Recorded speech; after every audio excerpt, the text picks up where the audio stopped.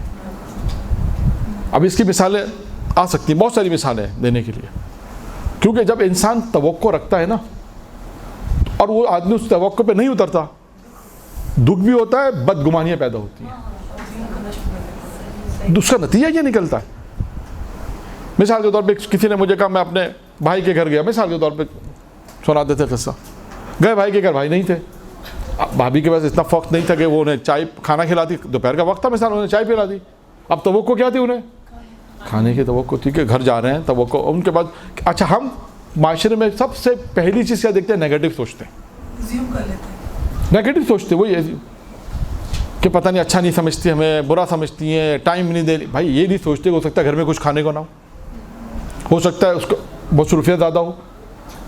کم ہمیشہ first time جو ہم سوچتے ہیں وہ نیگیٹو ہے, جیسے ہم کہتے ہیں بدگمان. تو یہ چیز بری ہے. توقعات اسی طرح ہوتی ہیں. اب ہم توقع رکھے گئے تھے کہ بس ٹھیک ہے گائیں گے, بیٹھیں گے, اب انہوں نے چائے بھی پلا دی تو احسان مانیں گے, انہوں نے وقت چائے پلا دی. بھائی اگر توقع تھی کھانے کی نہیں کھلایا تو کیا ہیں, پتہ نہیں اپنے آپ کو کیا سمجھتے ہیں, پتہ نہیں اپنے آپ کو پیسہ آ گیا, یہ آ گیا, 10 قسم کے الزامات انسان. تو اسی طرح انسان معاشرے میں توقعات نہیں رکھے. ٹھیک ہے, کوئی اگر انسان ہے, کوئی کام اگر کسی کے ساتھ نیکی کرا, یہ سب چیزیں آتی ہیں کہاں پر ہیں؟ جب کوئی باہر جاتا ہے,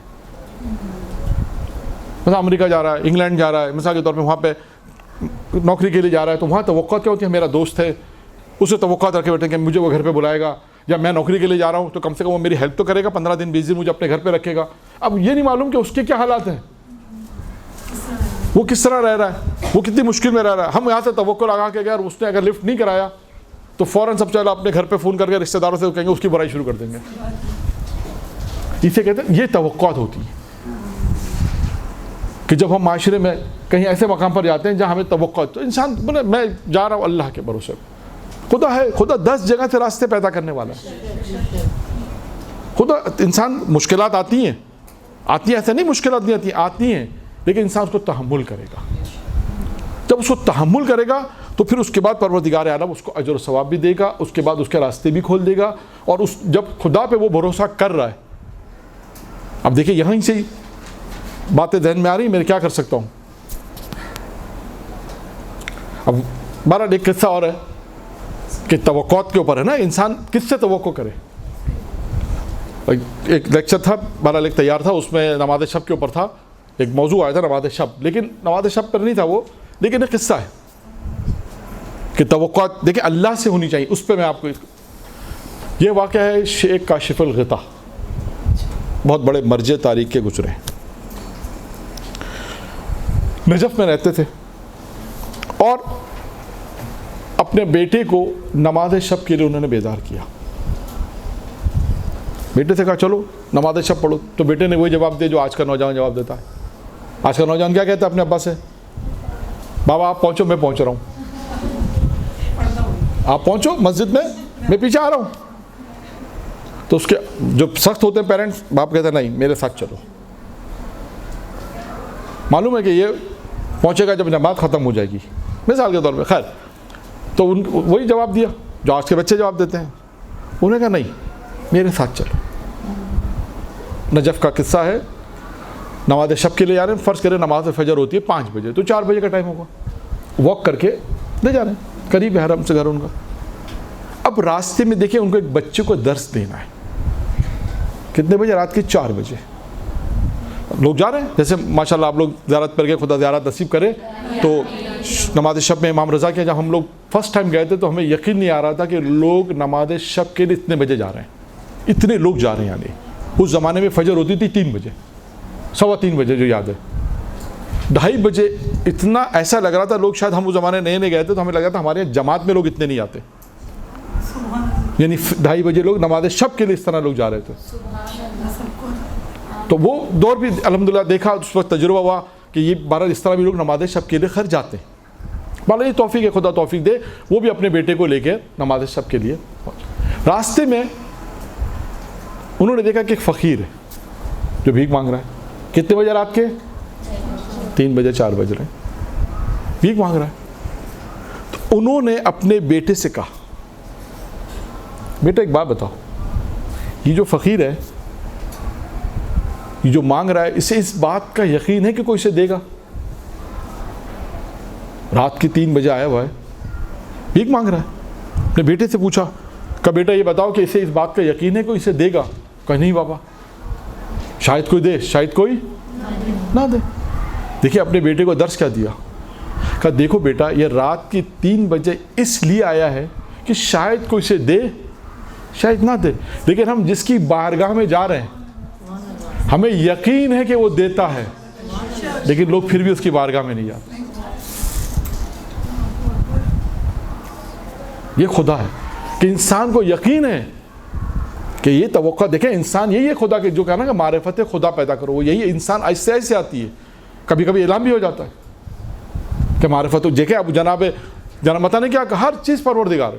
اب انسان اپنی زندگی میں لگا رہا ہے جو کچھ ہے خدا نے دیا ہے, میرا کچھ نہیں, میں کچھ نہیں ہوں, جو ہے وہ خدا ہے. اسی طرح انسان آگے بڑھے گا آہستہ آہستہ, زندگی بھی اسی طرح آگے بڑھے گا. تو 2 چیزیں تھیں جو یاد رکھنی ہے, اور توقعات پہ ہماری گفتگو ہوئی تھی کہ 2 چیز جو بھولنی وہ کیا ہے, کہ جب کسی کے ساتھ نیکی کرو اس سے بھول جاؤ.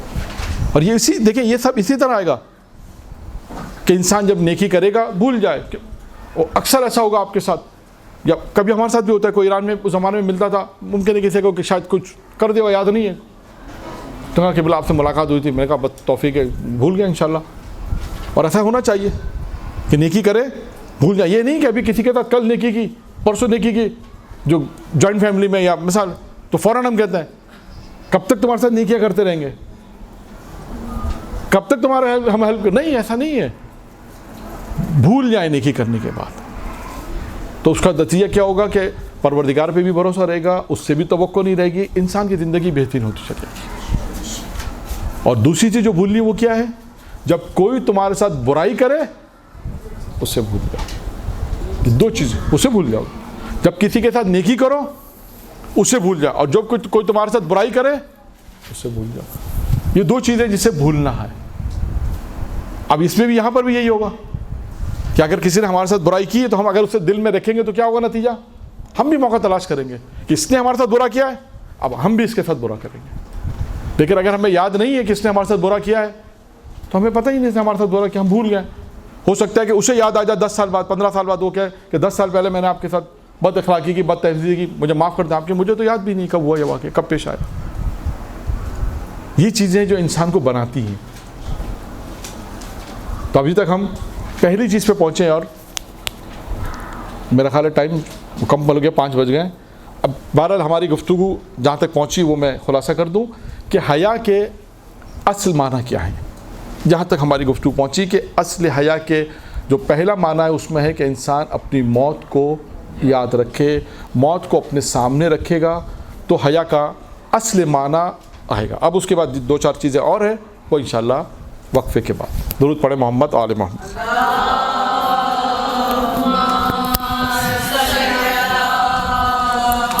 ہماری گفتگو حیا کے سلسلے میں شروع ہوئی تھی, اور یہاں تک ہم نے اپنی گفتگو کو پہنچایا کہ حیا کے اصلی معنی کیا ہے. یعنی وہ کیا چیز ہے کہ جس سے انسان حیا کو سمجھ سکے, یوں چاہیے کہ یہ سمجھ میں آئے کہ حیا ہے کیا چیز.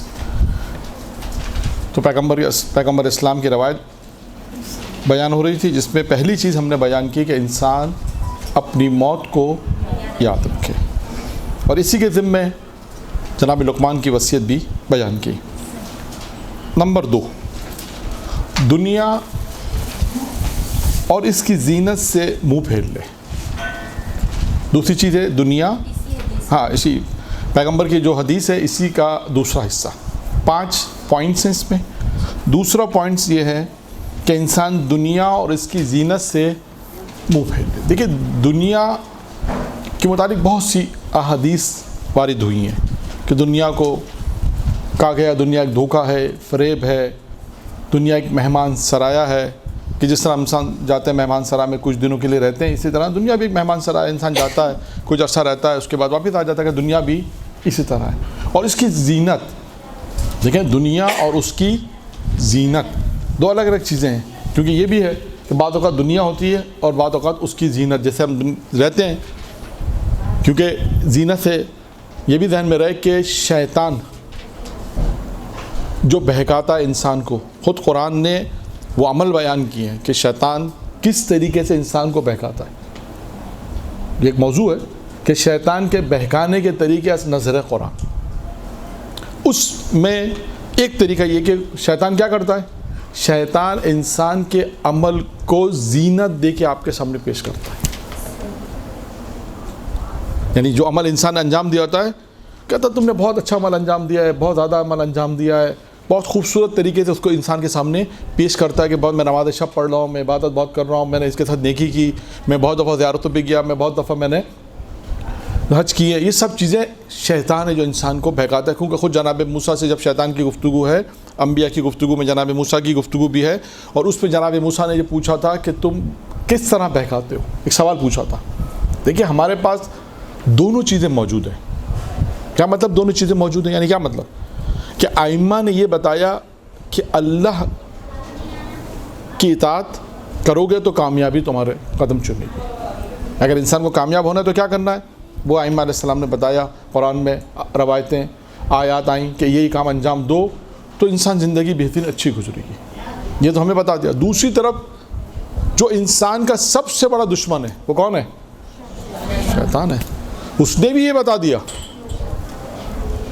کہ میں ایسے بہکاتا ہوں، میرے پاس یہ طریقہ کار ہے. یعنی بہت آسان ہو گیا نا. دونوں طرف ہمیں پتا ہے کہ ائمہ نے کہا کہ دیکھو اگر چاہتے ہو اللہ کی اطاعت کرو گے، اللہ کی بندگی کرو گے، جنت چاہیے تو یہ کام کرو، نماز روزہ عبادت، برائیوں سے بچو، گناہوں سے بچو. یہ ایک راستہ ہے. دوسری طرف شیطان ہے جو انسان کو بہکاتا ہے. اور بقر ہمارے استاد نے ایک جملہ اچھا کہا تھا کہ وہ ہم سے زیادہ پڑھا لکھا ہے تبھی تو ہمیں دھوکہ دیتا ہے. ہم سے زیادہ زرنگ ہے، تیز ہے، تبھی تو ہم کو دھوکہ دے سکتا ہے. لیکن اس کا مطلب یہ نہیں کہ انسان بے بس ہو جائے کہ نہیں اب کچھ نہیں. اس کا مطلب یہ نہیں ہے. اللہ نے اس سے شیطان سے بچنے کے لیے بھی دیکھیں انسان کو دیے ہیں. امام محمد باقر علیہ الصلوۃ والسلام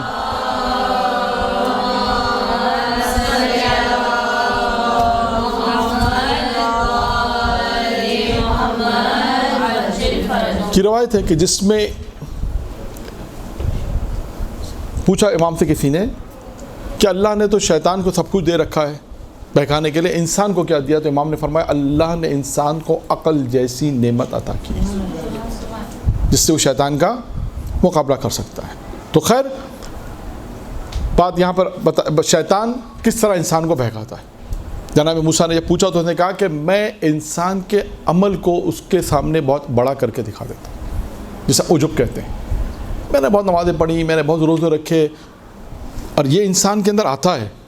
آج بھی آپ دیکھیں جو ماشاءاللہ جنہوں نے دادا حج کیے ہیں، کربلا دادا جاتے ہیں، قدرتی طور پہ ایک چیز ان کے اندر پیدا ہو جاتی ہے کہ ہم اتنی دفعہ زیارت پر گئے. اور وہاں پہ بھی ایک جملہ میں نے آپ کے سامنے بیان کیا کہ کبھی انسان یہ نہ کہے کہ کام میں نے کیا، بلکہ کیا کہے اللہ نے مجھے طاقت دی تو میں نے کام انجام. یہ اصل جواب ہے. اسی طرح یہاں پر بھی ایک جملہ ہے کہ جو بہت زیادہ نیکی کر رہا ہے، توفیق پروردگار ملی، زیارت پہ زیادہ جا رہا ہے. اب جیسے آپ لوگوں سے پوچھیں تو کیا کہتے ہیں؟ ہم تو 20 دفعہ کربلا ہو کر آئے، ہم تو 25 دفعہ ہو کر آئے. تو اس میں غرور تکبر کے جھلکتا ہے. بلکہ یہ کہے کہ بھائی ہماری کیا اوقات ہے، مولا بلا لیتے ہم چلے جاتے ہیں.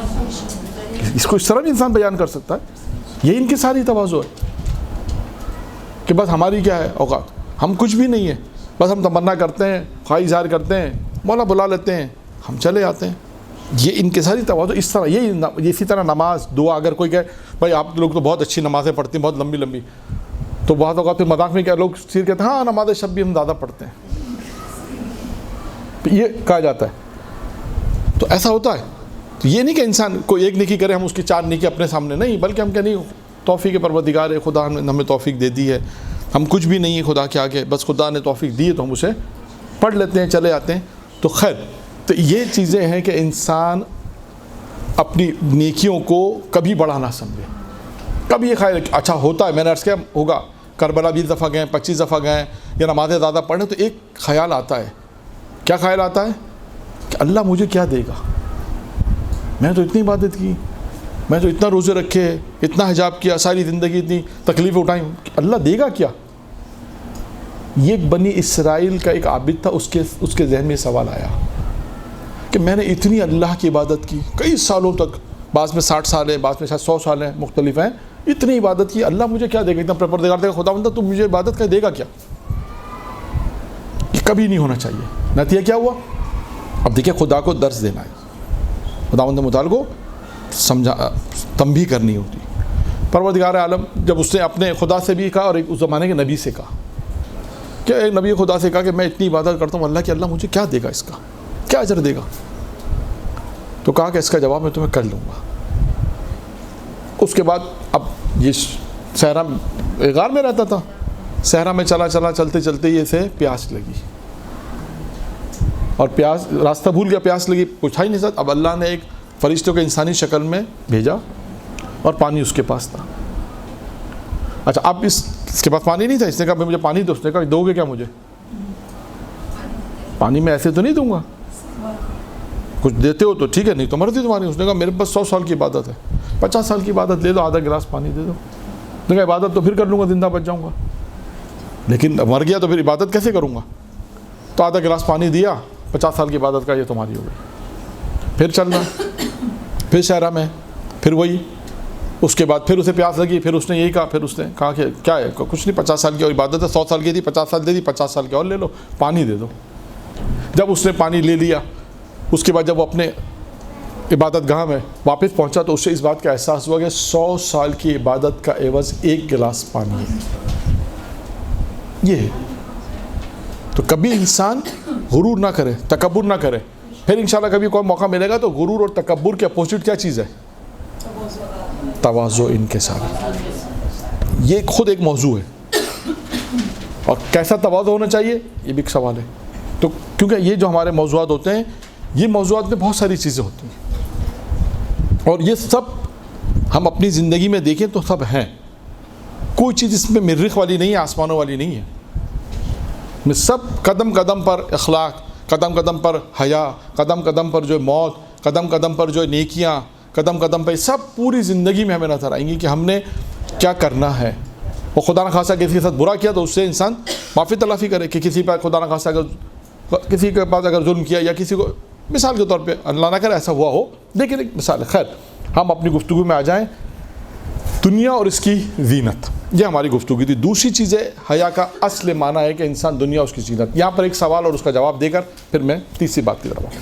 ممکن ہے کوئی یہ سوال کرے کہ یہ کیسے ہو سکتا ہے کہ مولانا انسان دنیا میں رہے اور اس کی محبت نہ ہو؟ یہ کیسے ہو سکتا ہے؟ بھائی اللہ نے دنیا کو خلق کیا، بندے کو بھی خلق کیا. اب جب اللہ کا بندہ اس دنیا میں ہے، دنیا میں رنگیلیاں ہیں، زینت ہے، بہت ساری چیزیں، انسان کیسے اس دنیا کے اندر اپنی زندگی کو بسر کرے؟ یقیناً لامحالہ طور پہ انسان کی دل میں محبت تو آ جائے گی. کیسے نہیں آئے گی؟ کیسے ممکن؟ اب اس کو ایک مثال کے ذریعے سمجھائیں. سمندر ہے اور سمندر پر کشتی جا رہی ہے. کشتی کس صورت میں ڈوبے گی؟ جب سوراخ ہوگا اور سمندر میں سمندر کا پانی، ورنہ کشتی جا رہی تو ڈوبے گی نہیں. کہ دنیا کی مثال ایسے، دنیا کی مثال ہے، دنیا اس سمندر کے مانند ہے اور مومن اس کشتی کے مانند ہے. جب سمندر کا پانی آئے گا تو کشتی ڈوبے گی. اسی طرح جب دنیا کی محبت اس کے دل میں آئے گی تو اس کا ایمان ڈوب جائے گا. جب تک چلتا رہے گا، جب تک چلتا رہے گا، نہیں ڈوبے گا. جیسے کشتی چل رہی ہے نہیں ڈوبے گی. تو پانی کا آنا شرط ہے اس کے ڈوبنے کے لیے. اسی طرح دنیا کی محبت آئے گی تو اس کا ایمان ڈوبے گا. یہ چیز ہے. تو بہرحال انسان حیا کا جو اصلی معنی ہے پیغمبر کی روایت کہ دنیا اور اس کی زینت سے انسان منہ پھیر لے. نمبر 2. نمبر 3 ہے تفکر کرو اور اچھا سوچو اور اس تفکر کی حفاظت کرو. ایک کتاب ہے فارسی میں، البتہ اس کا معلوم نہیں کہ اردو ترجمہ ہوا یا نہیں ہوا، کامیابی کے راز، اس طرح موافقت کہ انسان موافق کامیاب کیسے ہو، اس کا راز کیا ہے. اس میں انہوں نے غالباً شاید 21 چیزیں لکھی ہیں کہ کیا چیزیں ہیں جو انسان کو دنیا میں کامیاب بناتی ہیں. ان میں پہلی چیز جو انہوں نے لکھی اس کا نام ہے تفکر. اب دیکھیے تفکر کتنی فضیلت ہے. بہت کہتے ہیں نا 1 گھنٹے کا تفکر 70 سال کی عبادت سے افضل ہے. اور بھی بہت سی میں تفکر کے متعلق سے بہت زیادہ نہیں، کیونکہ اصل گفتگو جو کرنی ہو تو پتہ نہیں شروع ہوگی نہیں ہوگی. تو تفکر جو انسان کرے، اچھا سوچے، فکر کو اپنی اچھی رکھے، یہ ایک بہت بڑا اہم کام ہے. جب فکر اچھی ہوگی، تفکر اچھا ہوگا تو انسان کام بھی اچھا انجام دے گا. خدا نہ خاصا تفکر غلط ہے. دیکھیے بدگمانی کیا ہے، انسان سوچتا ہے، ذہن لگاتا ہے، اچھا یہ اس کے گھر گئی تھیں، یہ اس کے گھر ہوا تھا، اس نے اس کو یہ بولا تھا، اس نے اس کو یہ کیا تھا. بس انسان اسی طرح بدگمانیاں پیدا کرتا رہتا ہے، جبکہ وہ اصل میں کچھ بھی نہیں تھا حقیقت میں. تو انسان سوچے اچھا، تفکر اچھا کرے اور اس کی حفاظت بھی کرے. بہت سی چیزیں ہوتی ہیں اس کی حفاظت کرنی پڑتی ہے. جسے تفکر ہے اس کی انسان حفاظت کرے. بہت سے واقعات ہیں تاریخ میں تفکر جن لوگوں نے کیا، اب وقت نہیں ہے ورنہ بہت سے ہیں. جناب حر کی آپ مثال آپ کے سامنے ہی ہے کہ دیکھیں ایک تفکر کیا تھا، ایک لمحے کا تفکر تھا، کچھ تھوڑی دیر کا، اور کہاں سے کہاں پہنچا دیا. یہ تفکر ہے کہ جو روایتوں میں آیا ہے کہ انسان خود ایک موضوع ہے. قرآن مجید میں بھی آپ دیکھیں جو آیات میں یہ کہتا ہے کہ تم خود تفکر نہیں کرتے. تو لہٰذا خود ایک موضوع ہے تفکر. انسان اپنی سوچ کو اچھا کرے، اس کی حفاظت کرے، تفکر کرے. اس کے بعد اور یہ آیا ہے کہ انسان تفکر کرے. اس نتیجے کے بارے میں کیا ہے کہ جب انسان کوئی کام کرنے کے لیے سوچتا ہے تو کیا کہا جاتا ہے کہ پہلے اس کے انجام پر نظر کرو، فوراً مت انجام دے دو. سوچو، دیکھو اس کے اگر یہ ایسا ہے اس کا اینڈ کیا ہے، اس کے بعد اسے انجام دو. اور چوتھی چیز ہے حرام سے بچاؤ اپنے شکم کو، یعنی انسان لقمہ حرام نہ کھائے. یہ حیا. دیکھیں حیا کے اصل معنی پیغمبر کی روایت ہے، 5ویں امام بیان کر رہے ہیں. اصل معنی حیا یہ ہے کہ انسان حرام سے اپنے آپ کو محفوظ رکھے. جب انسان اپنے آپ کو حرام سے محفوظ رکھے گا تو پھر دیکھیں کس مقام تک پہنچے گا. ایک روایت میں نا بہت مشہور روایت ہے، آپ لوگوں نے سنی ہوگی کہ ایک لقمہ حرام کتنے دن کی عبادت قبول نہیں ہوتی؟ 40 دن کی. اب اس کا مطلب اس میں کتنی تاثیر ہے، اس حرام لقمے میں کتنی تاثیر کے 40 دن کی دعائیں قبول نہیں ہوتی. اور انسان اپنے آپ کو حرام سے بچائے. اور دیکھیے شاید آپ نے ایک واقعہ سنا ہوگا، سنا دیتا ہوں میں بھی، کہ مقدر سے اردبیلی کے والد کا واقعہ ہے. معام سنا مقدر سے اردبیلی کا، غالباً انہی کا واقعہ ہے کہ ان کے والد اس نجف میں تھے. اس بہت پرانا واقعہ ہے، نجف میں تھے اور ایک باغ کے قریب بیٹھے ہوئے تھے. باغ میں بیٹھے ہوئے تھے، باغ میں اس کے قریب نہر تھی. اس نہر میں ایک سیب گرا اور سیب انہوں نے کھا لیا. اب انہیں کھانے کے بعد یہ احساس ہوا کہ پتہ نہیں اس کا مالک کون ہے. تو مگر کیونکہ انہیں بھوک بہت لگی تھی اور 2-3 دن سے کھایا نہیں تھا. اس زمانے میں نہیں تھا اتنا سب کچھ، اتنے آرائش اتنے آرام سے نہیں تھی، بحث و مباحث سے درس و تدریس بہت زیادہ تھا. تو اب انہوں نے اس سیب کو کھا تو لیا، کھانے کے بعد یہ احساس ہوا کام غلط ہوا ہے. اب دیکھیے چھوٹا سا ایک سیب کیا ہے، یہ احساس جسے کہتے ہیں. آج ہم اپنی زندگی میں کتنے لوگوں زبان سے تکلیف دیتے ہیں اور احساس بھی نہیں کرتے. یہ سوچیے گا ایک جملہ ہمارا کسی کی زندگی بھی تباہ کرتا ہے اور یا کسی کو اذیت پہنچا دیتا ہے اور ہمیں احساس بھی نہیں ہوتا ہم نے کیا کہہ دیا. یہ وہی چیز ہے انسان طبیعی ہے کہ زندگی لمحہ بہ لمحے دیکھے. اب انہوں نے احساس تو کیا کہ کام مجھ سے غلط ہوا. اب معلوم کیا کہ یہ نہر، جو نہر کہاں تک جاری کرتا، ایک باغ تھا. اچھا باغ کس کا ہے؟ پتہ چلا کہ وہ آدھا وزیر کا ہے جو اس شہر میں ہے، اور آدھا جو مالک کا ہے وہ دوسرے ملک میں. کہا کہ وزیر کے پاس آئے کہ بھائی یہ سیب میں نے ایسے کھا لیا ہے تو مجھے حلال کر دو، یا پیسے، آج کل تو آسان ہے نا، یہ حلال کر لو یا پیسے لے لو، دو میں سے ایک چیز ہے. اب اس نے کہا کہ ایک آدمی آیا ہے، ایک آدھا سیب حلال کرنے کے لیے آیا ہے تو میں تو اسے معاف کرتا ہوں. کہا آدھا کر سکتا ہوں جو میرا ہے، آدھا جو ہے وہ دوسرے ملک میں ایک بادشاہ ہے اس کا ہے. میں مفہوم سنا رہا ہوں واقعے کا. دیکھیں انسان حرام سے اپنے آپ کو بچائے تو کیا ہوتا ہے. اب وہ پہنچے اس ملک میں، کتنا سیب ہے؟ آدھا سیب. آدھا سیب کا تو مسئلہ حل ہو گیا. جو بعض لوگ کہتے ہیں نا کہ ممبر کے حوالے سے یہ بات کہتے ہیں کہ انسان بچپن کے اندر اگر کسی کو نقصان پہنچایا، کسی مدرسے میں پڑھتے تھے اسکول میں، بغیر پوچھے کوئی چیز کھا لی، اگر اس کو رد مظالم نہیں دیے تو کیا ہوگا؟ یہی چیز قبر میں ہو سکتا ہے یہ سیب جو بچو بن کر آ جائے، سوکھتا سانپ بن کر آ جائے، اس لیے کہ ہے تو کسی اور کا. تو لہٰذا انسان اس کا دنیا سے جانے سے پہلے لوگوں کے جو حقوق ہیں اسے ادا کرے. اب آدھا سیب ہے، اسے حلال کرنے کے لیے پہنچے کہاں؟ بادشاہ کے پہنچے اس کے پاس. اب بادشاہ نے کہا کہ آدھا سیب حلال کرنے کے لیے آدمی اتنی دور سفر طے کر رہا ہے، اس کا مطلب یہ کوئی متقی پرہیزگار آدمی ہے. اچھا اس سے کہا کہ ایک شرط پہ میں آدھا سیب حلال کروں گا. کا شرط کیا ہے؟ کہ میری بیٹی سے شادی کرنی ہوگی. لیکن ایک اور بات بھی بتا دوں. میں کہا بتا دی. کہ میری بیٹی دیکھ نہیں سکتی. کہ اس کی آنکھیں نہیں ہے، دیکھ نہیں سکتی. کہ اس کے پیر اور ہاتھوں میں بھی شل ہے، مفلوج جسے ہم کہتے ہیں آج، اور سن بھی نہیں سکتی. کہ نہ دیکھ سکتی ہے نہ سن سکتی ہے. اب آپ سوچیں کہ بولے ایسے تو شادی کرنا کیا مطلب ہے بھائی؟ وہ کہے بھائی آدھا سیب دیکھ لیں گے اللہ میاں کے روزے، زندگی بھر تو یہاں اگر کوئی تھوڑا سا کم سنے اس سے مشکل ہو جاتی ہے. ساری زندگی ایسے کے ساتھ جو سن نہیں سکتی، تھوڑا سا بھی اگر خود اللہ نہ کرے کسی کو پتہ چل جائے تو کیا ہوتا ہے؟ کہا ان کے ساتھ زندگی سن ہی نہیں سکتی، اس کے ساتھ کیسے زندگی بسر کریں بھائی؟ جو تھوڑا سا نہیں سنے تو کیا یہ تو سن ہی نہیں سکتی، دیکھ نہیں سکتی. اب سوچئے انسان کے لیے کتنا مشکل مرحلہ ہے. اب یا تو دنیا کو ترجیح دے دیں یا آخرت کو ترجیح دے دیں. یہی مشکل مراحل ہوتے ہیں نا. کیا انسان کرے گا؟ اب انہوں نے کہا ٹھیک ہے میں سوچتا ہوں. سوچ کے کہا کہ اب ایسی لڑکی سے شادی کرے، نہ تو دیکھ سکتی ہے نہ سن سکتی ہے، نہ ہاتھ پیر اس کے صحیح و سالم ہے، کیسے شادی کرے آدمی؟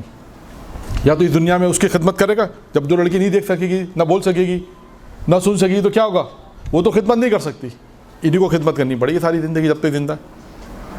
یا یہ کام کر لیں، یہ آدھا سیب حلال کر لیں روزہ قیامت میں. انہوں نے کہا کہ مجھے شادی منظور ہے. ہو سکتا ہے کہ آج لوگ کے مولانا تو پاگل تھے. آدھا سیب دیکھی جائے گی. آج کل کی دنیا یہ کہتے ہیں نا کہ اتنا دوسروں کا مال کھا لیتے ہیں ٹکار بھی نہیں لیتے. اور یہ ہے معاشرے میں میراث کے مسائل کیا ہیں.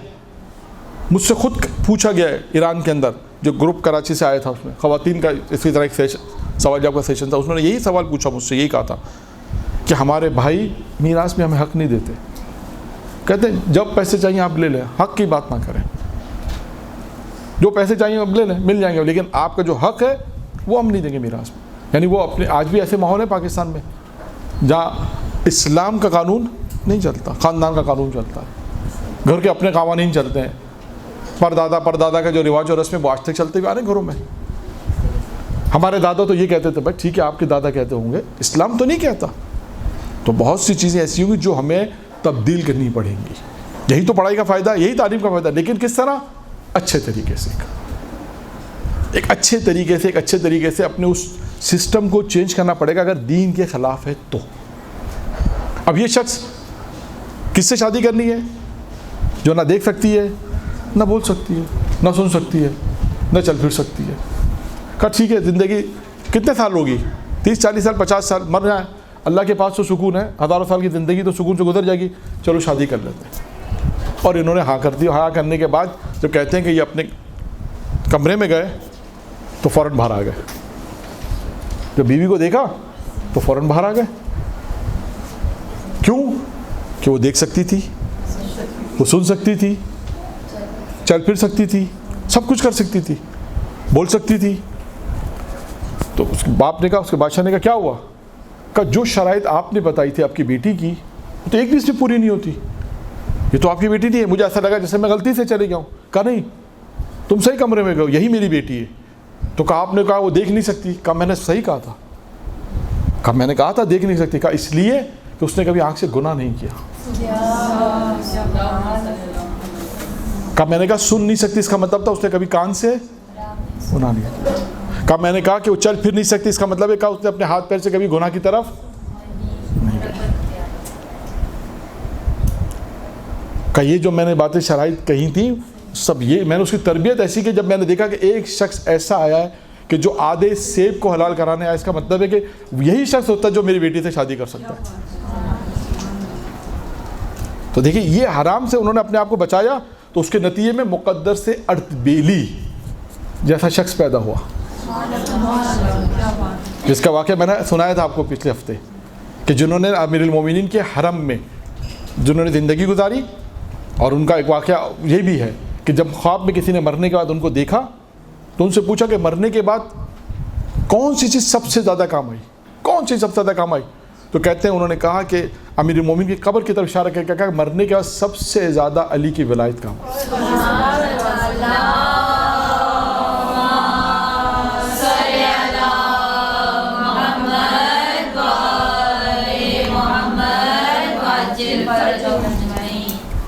تو اب دیکھا آدھا سیب کا کتنا فرق پڑ گیا.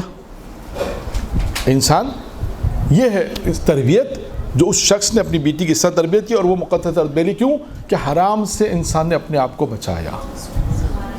یہ ہے نتیجہ.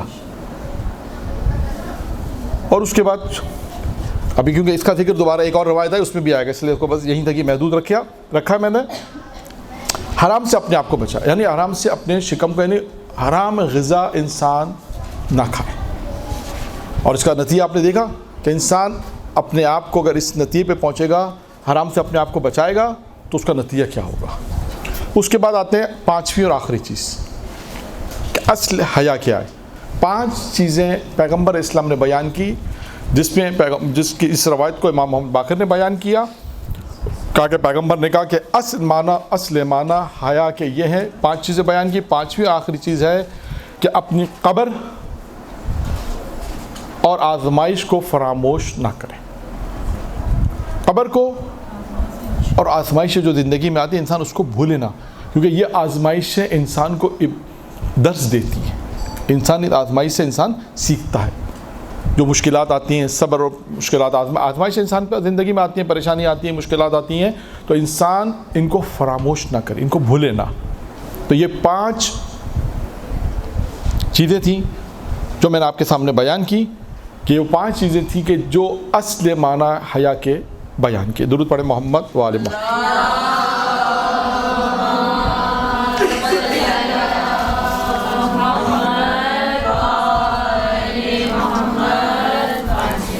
اب ایک روایت, کیونکہ ٹائم کم ہے ہمارے پاس, تو لہٰذا آپ دیکھیں پھر کبھی موقع ملے گا دوبارہ کہ دل کن چیزوں سے مردہ ہوتا ہے اور کن چیزوں سے روشن ہوتا ہے. وہ تو پھر اب ٹائم 15 منٹ ہی ہیں, تو صرف ایک روایت زبان اور قلب کے حوالے سے جو موضوع تھا اس کو میں بیان کر دوں کہ 2 چیزیں جو چھوٹی تھیں امیر مومن فرمائے جو انسان کو کمال تک پہنچاتی ہیں, ان 2 چیزوں میں ایک تھا دل اور ایک زبان. یہاں پر جناب لقمان کی پھر روایت کو میں بیان کروں گا. جناب لقمان نے کہا اپنے بیٹے سے, اور اس کے بعد کہا کہ میں نے 700 استادوں کی خدمت کی. کتنی؟ 700. اس کے بعد اپنی زندگی میں کہا میں نے 4 باتیں سیکھی. اب دیکھیں وہ 4 باتیں کیا ہیں, یعنی اس کو یوں موضوع دے سکتے ہیں, آپ بیان کر سکتے ہیں. 4 باتیں انسانی جناب لقمان کی نصیحت بھی ہیں. وہ 4 باتیں جو انسان کو کامیاب بناتی ہیں. وہ 4 باتیں جو انسان کو بہترین زندگی گزارنے کا طریقہ ہے. کوئی بھی عنوان بیان انہوں نے کہا 4 علم، 4 باتیں، میں نے اتنے لوگوں کی خدمت کی تو 4 چیزیں میں نے حاصل کی. ان 4 چیزوں میں دیکھیے سب سے پہلی کیا ہے؟ جناب لقمان نے کہا ان میں سب سے پہلی ہے انسان اپنی زبان کی حفاظت کرے. اور امیر المومنین علی بن ابی طالب علیہ الصلوۃ والسلام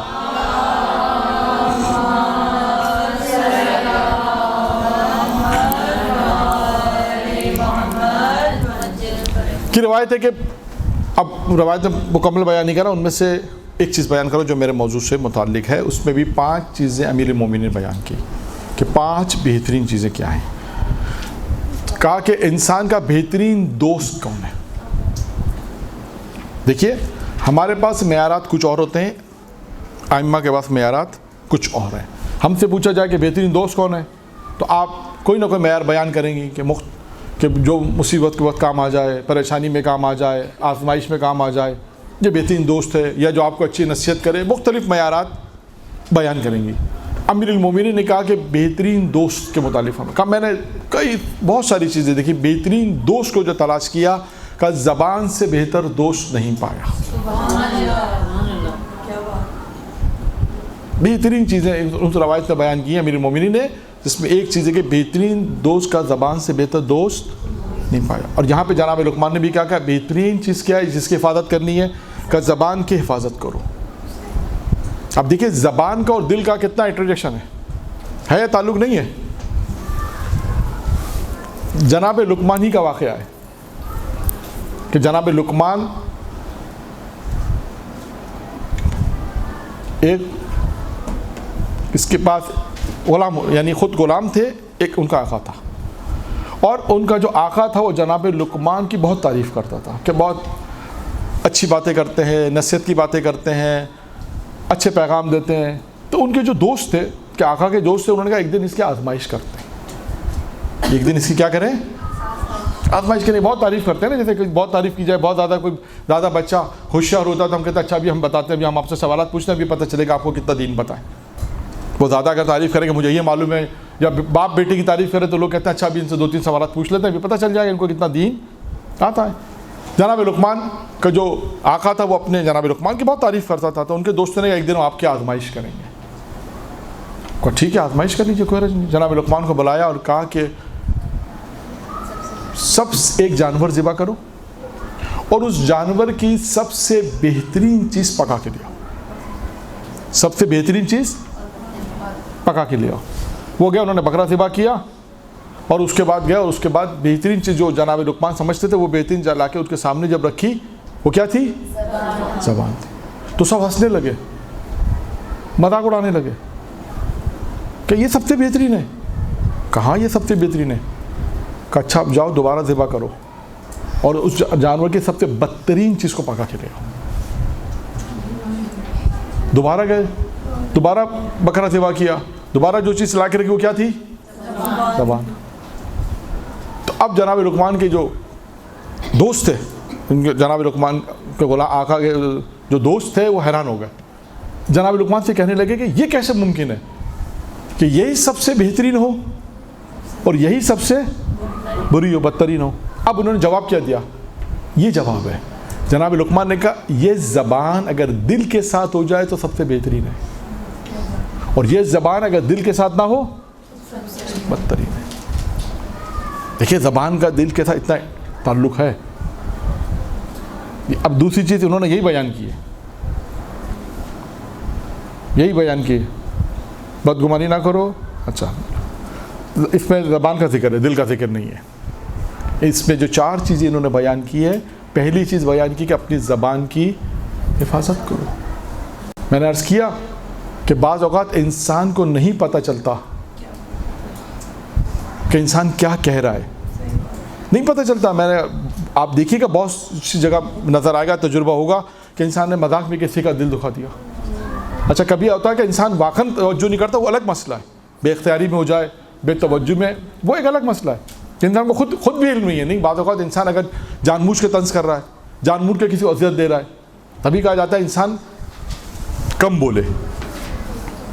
انسان جو ہے وہ سوچ سمجھ کے بولے، اس لیے کہا جاتا ہے. پارن یہاں پر جناب لقمان کی پہلی نصیحت کیا ہے؟ زبان کے متعلق. امیر المومنین کی روایت میں نے بیان کی کہ بہترین دوست زبان ہے. دوسری چیز کیا بیان کی؟ جناب لقمان نے کہا 4 چیزوں میں دوسری چیز ہے بدگمانی نہ کرو.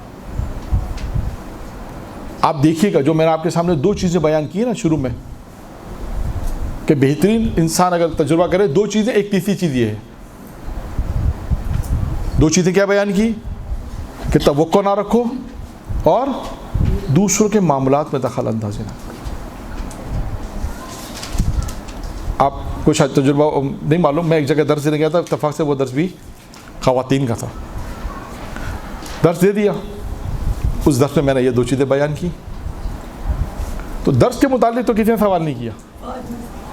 بعد میں کہا مولانا یہ دوسروں کے معاملات میں جو بولنے سے مطلب اس سے کیا مراد ہے؟ کیوں؟ یہ پریکٹیکلی طور پہ ہوتا ہے. اس سے مراد کیا ہے؟ یہ آپ کو خود سوچنا ہے کہ کہاں بولنا ہے، کہاں نہیں بولنا، کہاں ضرورت ہے، کہاں ضرورت نہیں. کیوں کسی دوسرے کے معاملات میں دخل اندازی کریں، انٹرفیئر کرنا. اب اس کی بہت ساری مثالیں ہیں، پھر کبھی انشاءاللہ دیں گے. پھر مثالیں بہت ہیں معاشرے میں، بہت سی. آپ دیکھیے گا بہت سے گھر کے جھگڑے، میاں بیوی کا جھگڑا ہو، بھائیوں کا جھگڑا ہو، دوسروں کی معاملات کے سے زیادہ جھگڑا ہوتا ہے. اس نے ایسا کہا تو اس کو ایسا نہیں کرنا چاہیے تھا، اس کو ایسا کرنا چاہتا. بات کسی اور کی، جھگڑا یہ لوگ کر رہے ہیں. اور ایک تو یہ پھر دوسروں کے معاملات میں، بھائی ٹھیک ہے وہ اپنے حساب سے بہتر کر رہا ہے، ٹھیک ہے کرنے دیں، ہمیں کیا ضرورت ہے اس کے معاملات میں بولنے، ان کو کیا کرنا چاہیے کیا نہیں کرنا چاہیے. ہم جا کے ٹانگ اڑا دیتے ہیں، پھر ایک نیا مسئلہ کھڑا ہو جاتا ہے. تو یہ انسان کا خود فیصلہ ہے کہ اسے کہاں پر بولنا ہے، کہاں پہ نہیں بولنا. یہ تجربہ. اور تیسری چیز کیا ہے؟ بدگمانی. کتنے ایسے مسائل ہیں معاشرے کے جو بدگمانی کی وجہ سے ہوتے ہیں. اگر آپ کسی سے پوچھیں، کئی اکثر ایسا ہوا ہے، کسی سے پوچھا کہ بھائی آپ فلاں سے کیوں نہیں مل رہے، بس ایسی وجہ ہے. جب انہوں نے وجہ بیان کی تو پتہ چلا کہ وہ بدگمانی تھی. وہ اپنے دماغ، بدگمانی کیا ہوتا ہے کہ انسان اپنے ذہن میں ایک چیز کو خیال کرتا ہے، اس کے بعد ہوتا ہے کہ اچھا اس نے ایسا کیا، اچھا اس نے ایسا کیا، اس کو ایسا نہیں کرنا چاہیے بس. جبکہ اس سے جا کے اگر سوال کر لے کہ بھائی آپ نے اگر ایسا کیا تو کیوں کیا، وہ کہے گا جو کچھ وہ سوچ رہا تھا 100% اس کے مخالف ہوتا ہے، وہ اس کے اپوزٹ ہوتا ہے. اس کو پتہ بھی نہیں ہوتا کہ یہ میرے متعلق کیا سوچ رہا ہے. اور ایسا ہوا ہے کئی 4 5 سال 10 سال صرف اس بات پہ بات چیت نہیں ہے، بدگمانی کر کے. اچھا اب بدگمانی نہ کرنا، اس کا علاج کیا ہے؟ بدگمانی کا منع کیا گیا ہے نا، اس کا علاج کیا ہے؟ اس کا علاج یہ کہ بدگمانی نہ کرے. ہاں اس کا علاج یہی ہے، اس کا علاج یہی ہے کہ انسان برا نہ سوچے، اچھا ہی سوچے، بدگمانی نہ کرے. ٹھیک ہے اگر کسی نے نہیں بلایا، نہیں کیوں نہیں ہو سکتا، کرنا پڑے گا. وہ کریں گے تو معاشرے میں صحیح ہوگا. نہیں کیوں نہیں، مثال میں نہیں ہوتا ہے، بالکل بات صحیح ہے. ایسا ہوتا ہے کہ انسان دیکھیں توقعات. کل پرسوں کی گفتگو ہو رہی تھی ایک جگہ پر، میں اس لیے بتا رہا ہوں کہ جو بات انہوں نے کہی ہے انہوں نے بھی کہی کہ مولانا یہ ضروری نہیں ہے کہ توقعات نہیں ہو، توقعات تو ہوتی ہیں. بھائی ایک دوست تھے، مثال کے طور پہ ایک دوست باہر گیا، وہ اچھا ویل سیٹ ہے، یہ یہاں سے گیا تو اس نے مجھے توقع تو ہوگی نا، میرا دوست وہاں پر ہے، مجھے اپنے گھر پہ 10-15 دن رکھے گا. اس نے لفٹ نہیں کرایا، اس کو ہوٹل میں رہنا پڑ رہا ہے، خرچہ ہو رہا ہے، تو کیا توقع تو ہو جائے گی. تو میں یہی کہنا چاہ رہا ہوں کہ نہیں ہونی چاہیے. میں یہی کہنا چاہ رہا ہوں کہ نہیں ہونا چاہیے. کیوں ہم اس سے توقع کر کے گئے کہ وہ میرا ٹھیک ہے دوست ہے، ٹھیک ہے، کیونکہ یہ سب تجربات ہو چکے ہیں. باہر میں نے اس سے کہا پاکستان میں ہو سکتا ہے کہ گھروں میں ہو سکتا ہے، دوسری چیزوں میں ہو، بھائی بہن ہے، میاں بیوی ہے، یا بہت بڑا جو مسئلہ ہے ساس بہو کا، بہت سے مسائل ہیں، وہ اسی طرح حل ہوں گے کہ ہم ٹھیک ہے توقع اللہ پر ہے، ٹھیک ہے کام کر رہے ہیں، بھائی ہیں، دوست ہیں، احباب ہیں. اسی یہ توقعات نہیں کریں گے تو ہی مسئلہ حل ہوگا. اسی طرح بدگمانی بھی یہی ہے کہ ہم کیوں کسی کے لیے بدگمان ہوں، ہم کیوں کسی کے لیے بدگمانی کریں. اچھا سوچے انسان. جب انسان اچھا سوچے گا تو ہی قدم اٹھے گا. اور ایسا ہوتا ہے کہ مثال کے طور پہ کسی نے آپ کو نہیں بلایا، کسی گیدرنگ تھی، تو کیا ہوگا؟ بیوی کہے گی شوہر سے، دیکھا ہم کو نہیں بلایا، سب جمع ہے ادھر، خوب گیدرنگ ہو رہی ہے. ایسا ہی ہوگا. یہ ہے آپ کے رشتے دار, یہ ہیں آپ سے جو بہت زیادہ محبت کرتے ہیں. کیا ہوگا اس میں؟ بدگمانیاں پیدا ہو رہی ہیں. اب ہم ایک لمحے کے لیے نہیں سوچیں گے کیا اس کی مجبوری ہوگی نہ بلانے پر. ہو سکتا ہے کوئی مجبوری ہو سکتا ہے وہاں پہ ایسی گیدرنگ ہو کہ آپ زیادہ مذہبی ہیں اس لیے آپ کو نہیں بلا رہے. ہو سکتا ہے وہاں پہ ایسی گیدرنگ ہو کہ جہاں مثال کے طور پہ ہم نہیں جا سکتے ہوں. کوئی پازیٹیو نہیں سوچے گا, فوراً یہ خیال آئے گا دیکھا نہیں بلایا نا, بس یہ ہیں چاہنے والے, یہ ہیں ویسے واہ کرتے ہیں, ویسے بہت ملیں گے, اب جب گیدرنگ کر رہے ہیں تو ہم ہی بھول گئے. اچھا اب یہاں پر کیا ہوگا؟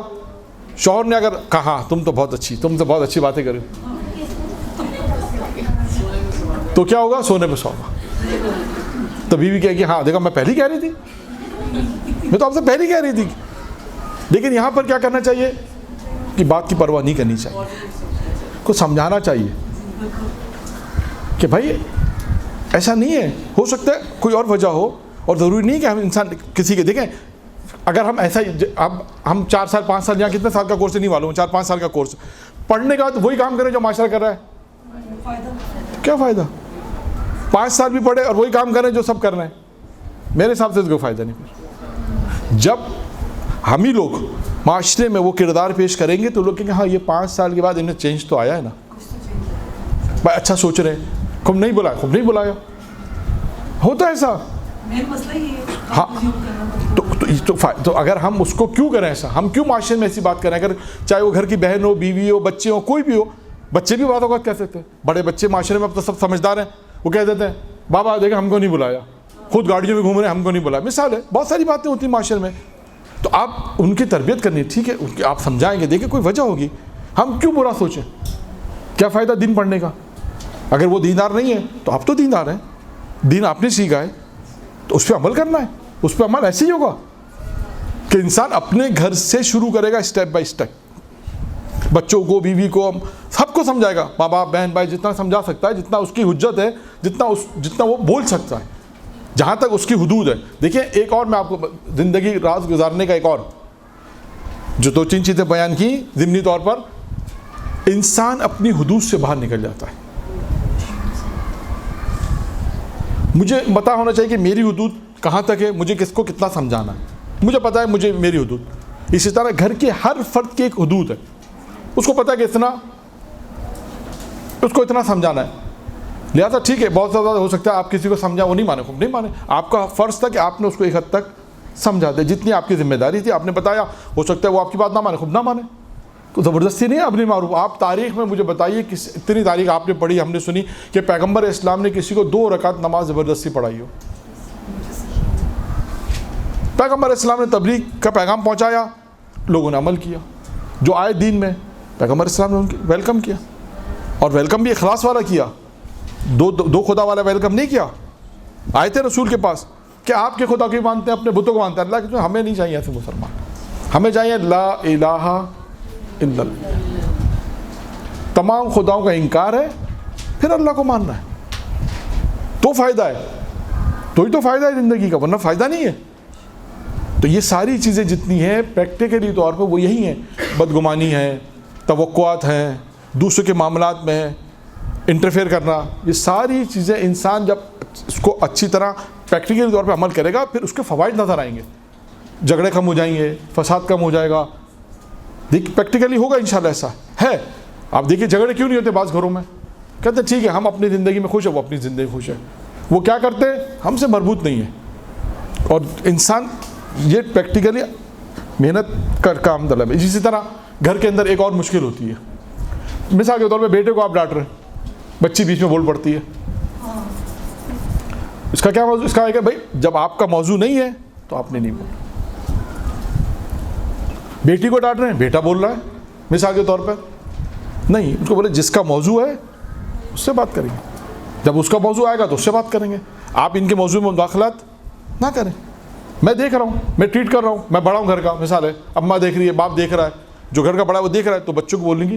دوسروں کے معاملات میں جو انٹرفیئر ہوتا ہے نا, یہ بہت بڑی جہاں سے شروع سے یعنی بچپن سے جب چلتا ہے جا کے بڑوں پر جب انسان بڑا ہوتا ہے تو پھر یہ چیز وہاں آتی ہے. شروع سے وہ یہ رکھے کہ ٹھیک ہے جہاں تک میرا معاملہ ہے مجھے بولنا ہے, جہاں تک میری ضرورت ہے انٹرفیئر کرنے کی وہاں میں کرنا, میرا مسئلہ نہیں, ٹھیک ہے, اگر کوئی باپ اپنے بیٹے کو ڈالنا تو اس میں ضرورت نہیں بہن بھی زیادہ بولے ہاں یہ ایسا کرتا ہے ایسا کرتا ہے ایسا کرتا ہے, ہاں ابا اس کو ایک اور لگاؤ, نہیں ایسا نہیں کرنا. تو یہ سب چیزیں جو ہیں انسان پریکٹیکل طور پر. اور آخری 2 باتیں, اس کے بعد آپ کا ٹائم مکمل ہو گیا. جناب لقمان نے جو 4 باتیں بیان کی, ان 4 باتوں میں زبان کی حفاظت ہے, بدگمانی نہ کرے انسان. تیسری چیز ہے اپنی نگاہ کی حفاظت کرنا. یہ عورت کے لیے بھی ہے اور مرد کے لیے بھی. انسان اپنی نگاہوں کی حفاظت کرے. قرآن میں بھی ہے کہ انسان اپنی نگاہوں کی حفاظت کرے. اور آخری چیز ہے جو پہلے بیان ہو گئی ہے, اس لیے یہاں پر بھی اتفاق سے وہ آخر میں آئی ہے کہ انسان حرام سے اپنے آپ کو بچائے. لقمہ حرام سے انسان اپنے آپ کو محفوظ رکھے. یہاں پر آپ دیکھیں امام حسین علیہ السلام نے جو خطبہ دیا اور جو گفتگو ہوئی ہے, عمر ساتھ تھے عاشور کے دن, تو کیا کہا تھا کہ تمہارے شکم میں حرام ہے, جس کی بنا پر کیا ہوگا. امام موجود ہیں, امام کہہ رہے ہیں تب بھی اثر نہیں ہو رہا. نواسہ رسول ہیں, رسول کا بیٹا ہے, وہ کہہ رہا ہے نصیحت کر رہا ہے, امام کہہ رہے ہیں کہ میری نصیحت تم پر اثر کیوں, اس کی وجہ کیا بتایا امام نے, حکم حرام. بس اسی دعا کے ساتھ کہ خداوند متعال جو کچھ پڑھا اس پہ عمل کرنے کی توفیق عنایت فرمائے. درود پڑھ دیں محمد و آل محمد.